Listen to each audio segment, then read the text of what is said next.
Estamos dando início a mais um programa Anatomia do Poder. Hoje, tendo o prazer de ter como convidado especial do programa o deputado Eduardo Bismarck.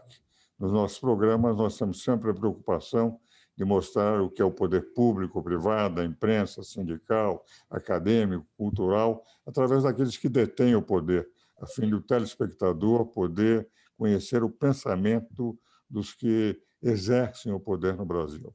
E o deputado Eduardo Bismarck, que é deputado cearense e que, enfim, é um jovem deputado com uma vasta atuação na Câmara dos Deputados, com inúmeros projetos, PECs, etc.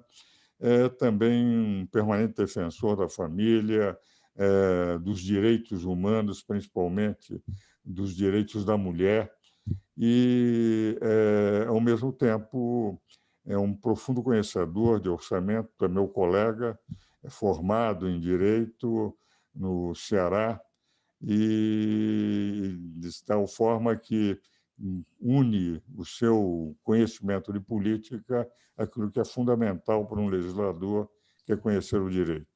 Meu caro deputado, é um prazer enorme tê-lo aqui no programa e já começo analisando, já que falei no primeiro aspecto da sua posição de defesa do trabalho das mulheres, da questão social, dos problemas que as mulheres enfrentam e a sua atuação também junto ao trabalho que a ministra Damares tem procurado fazer.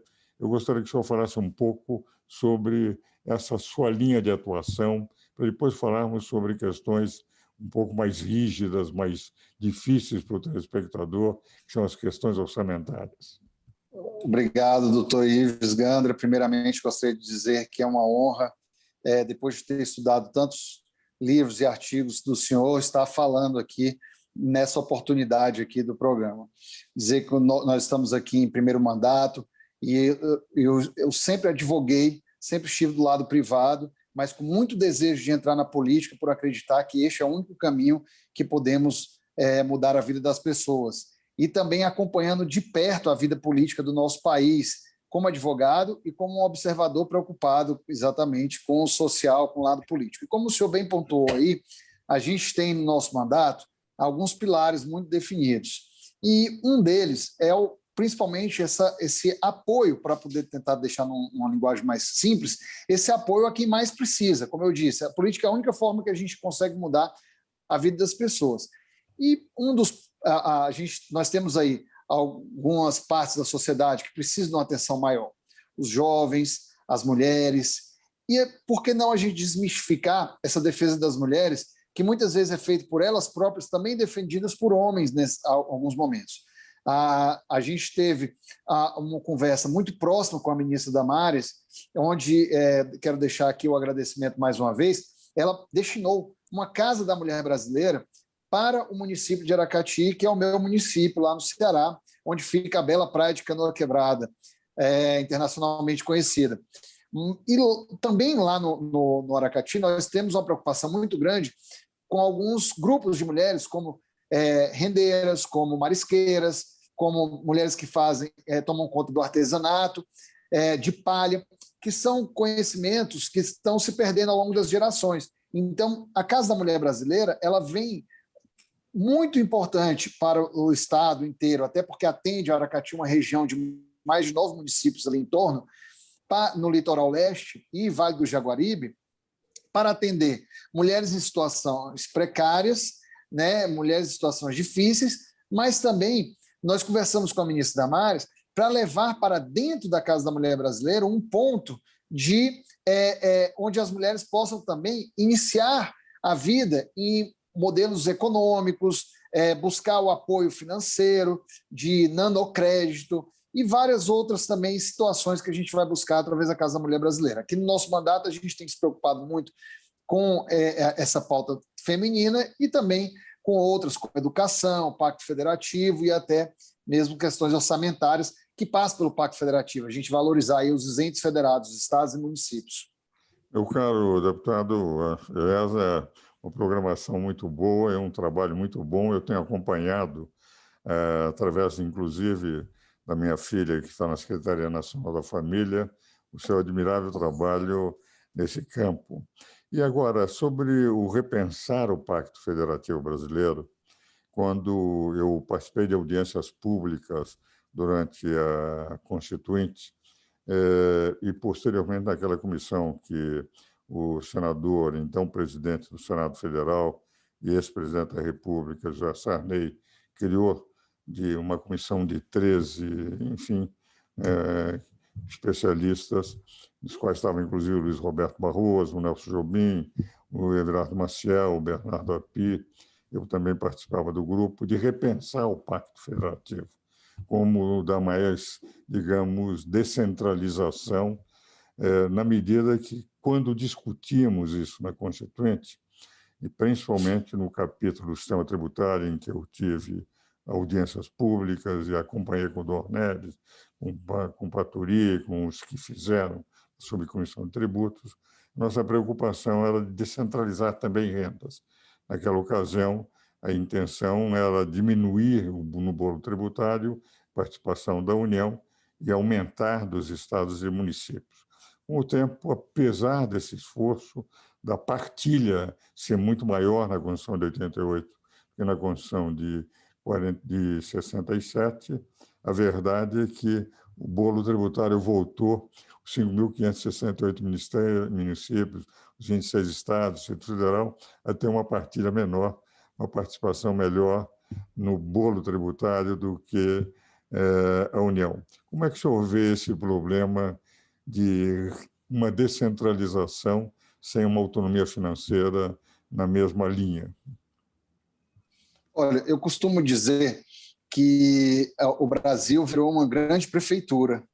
Na hora que se centraliza ali em torno do governo central aqui em Brasília, na hora que traz tudo para o governo central aqui em Brasília, as decisões de pequenas ações nos municípios e nos estados. Hoje, esse formato de execução do orçamento, onde nós temos que passar aqui em Brasília um pequeno projeto, às vezes, de uma estrada, que é o sonho de uma comunidade, ou que interliga a sede de um município a um distrito rural, que tem um grande escoamento de produção, por exemplo, de frutas, a gente tem que passar aqui pelo Ministério do Desenvolvimento Regional, pelo Ministério do Desenvolvimento Agrário, Ministério da Agricultura, e aí precisa da aprovação, precisa do projeto, precisa do orçamento. Aquilo leva 5, 6, 7 anos. Com isso, quem perde não é só quem mora ali na comunidade que está precisando escoar a produção, é o Brasil como um todo. Para que o Brasil seja mais desenvolvido, para que a gente tenha desenvolvimento mais rápido, mais próspero, nós precisamos que certas ações sejam desburocratizadas. Eu entendo o papel do Estado de querer tomar conta, e ele tem a obrigação constitucional disso, de querer tomar conta do próprio dinheiro, do próprio recurso da aplicação e garantir com que isso ocorra, e também dos órgãos de controle. Mas é muito difícil a gente fazer, como parlamentar até, o burocrata, com todo respeito, mas só para poder ilustrar, o burocrata aqui de Brasília, que está dentro de uma sala, aqui numa cidade belíssima, entender a realidade e o sofrimento de quem está precisando daquela estrada, daquela obra de drenagem, daquela reforma do hospital, lá na ponta no município. E, por outro lado, os gestores que estão lá no dia a dia, os prefeitos, os vereadores, e até mesmo nós, deputados, quando estamos no município, a gente conhece a realidade com muito mais proximidade. E a nossa luta do Pacto Federativo é justamente para poder inverter essa lógica, a gente permitir que o orçamento, o recurso, chegue mais rapidamente na ponta, chegue mais rapidamente para que prefeitos, gestores, governadores do Estado possam gerir muito melhor o recurso. A gente não pode deixar com que a forma como está hoje, que 80% mais dos recursos são para pagar custeio da máquina pública, ou seja, para pagar altos salários públicos, para poder pagar a máquina burocrática, e a gente não vê as coisas acontecendo, o Brasil continua do mesmo jeito nos seus grotões. Apesar de eu estar, só para poder concluir, apesar de eu estar num partido que não caminhou com o presidente ao longo da campanha, mas eu acredito muito no bordão do presidente de mais Brasil, menos Brasília. E o Pacto Federativo representa isso, é a forma como a gente vai conseguir atingir esses objetivos de termos um Brasil mais justo e mais eficiente. Aliás, deputado, o que me impressiona exatamente, aliás, hoje estava escrevendo um artigo para São Paulista de Municípios e mostrava o seguinte: dados, fontes, inclusive vinculados à CNI, FMI e OCDE. O custo da mão de obra oficial no Brasil é de 13,6%. Enquanto que, por exemplo, nos Estados Unidos é de 8,2%, no Japão é de 4,4%, e a média da OCDE, a média do mundo inteiro, é de 9,9%. Quer dizer, nós burocratizamos demais, fazendo com que tudo dependa de carimbos brasilienses. Isso realmente prejudica. Quando eu participava de audiências públicas, tanto na ordem econômica quanto no sistema tributário, isto é, tanto no título 6º quanto o 7º da Constituição, a convites, e por ser amigo do Bernardo, amigo do Ulisses, constantemente conversando com eles, até sugerindo algumas coisas que terminaram sendo incorporadas à Constituição no capítulo do sistema tributário, o dado é que a luta era como o Brasil deixar de ser um país unitário que sempre foi, porque nós éramos uma federação formal, mas dificilmente.